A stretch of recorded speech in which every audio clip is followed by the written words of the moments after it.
Hoje é dia de falar de Karmann aqui na garagem, daí você olha esse carro e fala, putz, um Karmann assim, um Karmann diferente, um Type 34, esse modelo que chegou na Europa no comecinho da década de 60, bem raro por aqui, e esse carro passou 34 anos com o mesmo dono, a gente vai saber tudo sobre ele a partir de agora. Saudações, pessoal, muito bem, hoje é dia de falar de Karmann alemão, vou chamar assim só para diferenciá-lo. Muito bem, Type 34, olha só que interessante, um carro diferente do nosso contexto, difícil de ver nas ruas brasileiras e que teve aí a função de repetir o sucesso do Type 14, que é o Karmann que a gente conhece, e não conseguiu, mas mesmo assim, vale dizer que eu acho ele um carro belíssimo, eu particularmente gosto muito. Desde a primeira vez que eu vi um deles, eu falei, cara, que legal. Os Type 3 também. Aliás, esse carro usa a plataforma, né, do Type 3, motor plano, e tem essas características próprias. Designer responsável, Sérgio Sartorelli, criou esse carro no comecinho da década de 60, aliás, um pouquinho antes ainda, e foi aprovado, o pessoal gostou muito, daí juntou todo aquele design, o espírito alemão com o design italiano, e eles chegaram em algo que eu considero muito interessante, e até, de certa forma, vanguardista, se a gente for pensar na década de 60, porque afinal, o pessoal já estava pensando em outras coisas. Na década de 60, aí 15 anos do final da Segunda Guerra, então o europeu, de modo geral, a Europa já estava numa outra situação econômica e tal, e isso, sem dúvida, que deu aquela ideia de que as pessoas já estavam querendo algo diferente. Eu acho que a ideia do Type 34 é mais ou menos essa, uma renovação da linha. Como a gente sabe que no Brasil não tivemos esse, o nosso Karmann ficou sendo vendido até a década de 70, e daí veio o Karmann TC, que orgulhosamente é nacional e criado no Brasil e não tem na Europa, só os que são exportados. Bom, começando aqui pela dianteira, isso é uma das coisas que eu acho mais bonitas desse carro, é esse detalhe da dianteira. Eu falei no nosso Instagram que ele tem uma cara de Corvair, e é exatamente, ele tem um quê de Corvair, que é um charme próprio. E a gente olha até outros carros de outras marcas que não tem nada a ver com Volkswagen, até os Renault e tal da época, eles têm essa cara também. Eu particularmente gosto, para-choque com as garras, enfim, muito bacana mesmo. E aquela configuração clássica, a gente já vai ver do porta-mala e o tanque na dianteira, tá? O motor plano atrás. Mas olha o detalhe aqui da dianteira, eu acho muito charmoso. Com esses traços que identificam ele como um Volkswagen, eu acho que essa combinação toda é muito harmônica. Esse carro ficou 34 anos com o mesmo dono, vou falar daqui a pouco das impressões, mas ele agora está usando as rodas Fuchs 15, aliás, roda Fuchs, fala a verdade, hein? Combina com tudo. Eu acho incrível a Fuchs como uma roda feliz. Você coloca em qualquer Volkswagen a ar e coloca nos Porsches, combina. Até uns 356 que a gente vê com Fuchs, não é a minha preferência, mas até não fica feio também. E um detalhe que eu chamo a atenção no design é esse aqui, ó. Olha só que legal, ele tem parece um barco, né? Olha só, eu vou fechar bem aqui. Ele começa na dianteira, ó, o detalhe aqui, e dele tem o habitáculo e ele termina ali.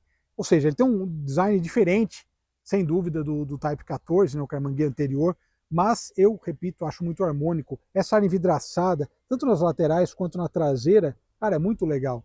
E esse detalhe aqui do design, ó, muito charmoso mesmo. E chegamos à traseira. A traseira é legal porque ele tem uma cara de Corvair, um jeitão de Corvair.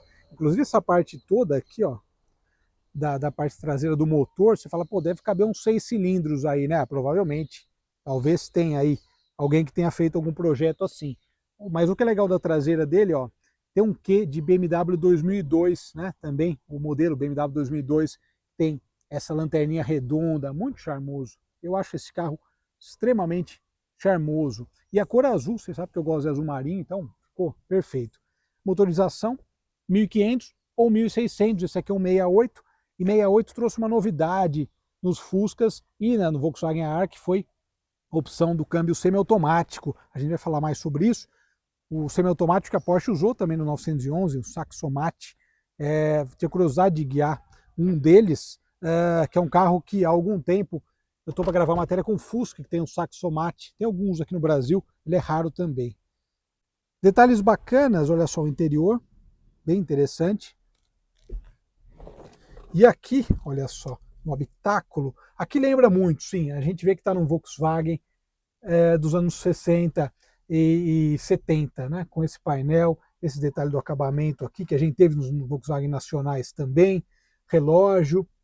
E aqui o detalhe, aqui a ventilação do ar quente também, temos aqui uma característica dos Boxer, e aqui a transmissão Saxomat. A transmissão câmbio é um semi-automático, eles chamam de automático, enfim, por razões comerciais provavelmente, então não temos pedal de embreagem, ali basicamente, eu vou explicar daqui a pouco dirigindo em detalhes, mas ó, são 3 marchas, na verdade são 4, né, o câmbio de 4 marchas, mas ele usa 3 marchas, digamos oficialmente, você vai fazendo a mudança por aqui, a gente vai ver nas impressões ao volante.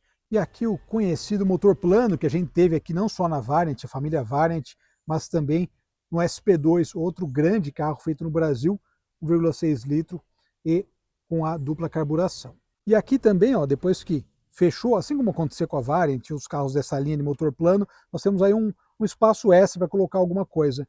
E o detalhe também do óleo, você vê a vareta por aqui. E aqui na frente, ó, assim como acontece com outros modelos, um espaço razoável para bagagem no porta-malas e o tanque de combustível.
Muito bem, aqui é bem simples, para sair guiando, coloca na posição 3. Como eu falei, basicamente eles pegaram uma transmissão de 4 velocidades da Volkswagen, a transmissão que a gente já conhece, mas aqui ele tem 3 marchas, então basicamente você coloca no 3, é como se fosse o drive. O 3 ele vai baixando para as outras duas conforme a necessidade. Então você vai dar um kickdown ou uma aceleração um pouco mais forte, ele vai baixar a marcha. Deu para notar aí como fez a mudança, né? Olha lá, as 3 marchas. Interessante, né? O funcionamento do sistema. Há anos já que eu quero dirigir um Saxomat desse para ter uma ideia de como é esse carro, né? Da dirigibilidade dele, enfim. Uma coisa bacana é que quando a gente pega o contexto da década de 60, a gente vê o Type 14. Eu comentei, ele foi o primeiro Karmann Ghia e foi até o começo dos anos 60. Para nós, na verdade, ele acabou sendo o nosso Karmann Ghia até a chegada do TC, que, como eu falei há pouco, eles não tiveram por lá. Então, aqui a gente teve o Karmann Ghia, que a gente fala tradicional, teve aquele facelift, aquela mudança, e depois disso o TC, que foi um carro criado no Brasil. Por outro lado, lá na Europa, eles tiveram o Type 34. Eu comentei há pouco também dessa mudança de pensamento do início da década de 50, de 60, novos ares na Europa, novos ares, ó, tá vendo? Kickdown. Novos ares de design, novas necessidades, novos desejos também, digamos assim, do consumidor. E aí, fala, pô, vamos criar um carro aí que desperte aí mais desejo, mais vontade nas pessoas que agora estão podendo consumir também. E foi criado o Type 34.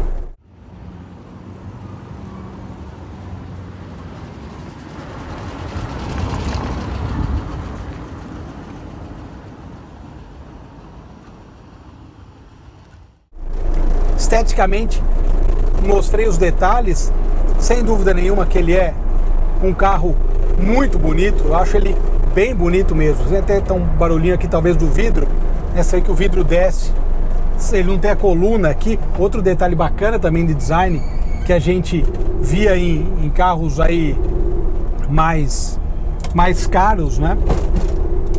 Mas ele traz essa sacada do design.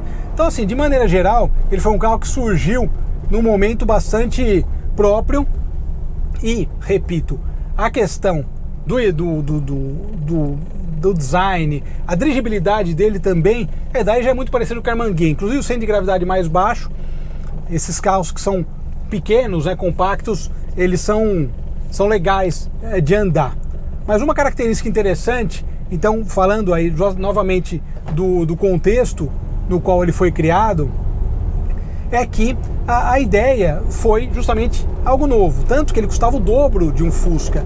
Então um carro caro, com um aspecto mais esportivo, digamos assim, apesar que a gente sabe que o Karmann-Ghia, logicamente ele tinha essa sacada do esportivo, mas era mais um design do que em qualquer outra coisa, né? Ele nunca foi um carro que teve um comportamento esportivo. Os originais não, né? Mesmo o 1600 ficava melhor, mas claro, a gente tem que analisar o padrão também da época, né? Sempre é padrão, sempre se analisa um contexto de época, se analisa padrão e fala, pô, isso encaixa no padrão nesse determinado aspecto.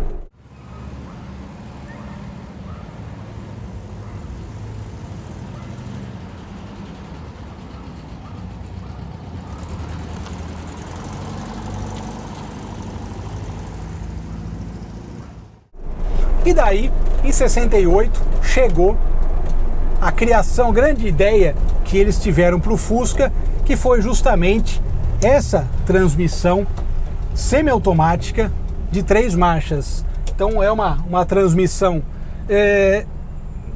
não é automática, apesar que a gente vê na traseira o automático ali colocado, mas ele é um semiautomático. Basicamente,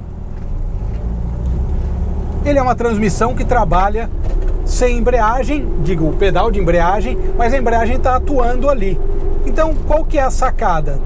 As mudanças são feitas dentro do seu ritmo, na verdade, por assim dizer. Ele até, o proprietário comentou comigo, você vai ver que demora para trocar e tal.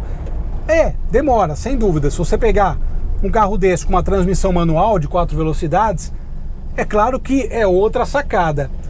A transmissão tem o tempo dela, mas a gente tem que imaginar que isso foi lançado em 68. Então, no contexto de 68, cara, eu acho que tá de bom tamanho. Principalmente se você buscava aí descanso para a perna esquerda e um pouco mais de comodidade. Eu gostei. Eu acho que para a ideia de, digamos, de conforto, ela funciona bem. Então, gostei. Eu vou colocar no meu Fusca. Imagina, vai gastar o preço do Karmann-Ghia, né? Para achar uma transmissão e colocar ela no Fusca. Mas, brincadeiras à parte, eu acho que assim, pro contexto da época, a transmissão casava bem. Claro, a gente tá analisando algo de 1968. Então, se você for pensar em termos de comodidade, cara, é bacana. A ideia é bacana em si, né? Apesar, logicamente, da transmissão ter o seu tempo, a sua demora um pouco para mudar e tal. E uma questão interessante também é que eu coloco em 3 e ele está no drive. Se você tiver uma subida, precisar de um pouco mais de força, você manualmente volta para o 2 ou para o 1 para poder ter aí a força total do carro. E esse exemplar em especial ficou com 34 anos com o mesmo dono, isso que eu estava comentando. Ele tinha um aspecto um pouco diferente, com um pneu de faixa branca e tal. E o proprietário atual colocou as Fuchs, que particularmente eu achei que ficaram perfeitas, cara. A Fuchs é sensacional. E o carro ficou muito legal, né, esteticamente falando. E dirigir com o Saxomat, para fechar nossas impressões, cara, eu achei, como eu falei, ela tem o tempo dela, mas por outro lado, você pensando num carro para curtir, eu acho que a gente já está num outro patamar daí de dirigibilidade. Eu tô curtindo aqui e, ó, e ela faz o trabalho dela, mas também no tempo dela. Mas para mim, estaria de bom tamanho, para falar a verdade, num carro para curtir como esse. É isso aí. Obrigado pela audiência, um grande abraço a todos. Nos falamos. Tchau.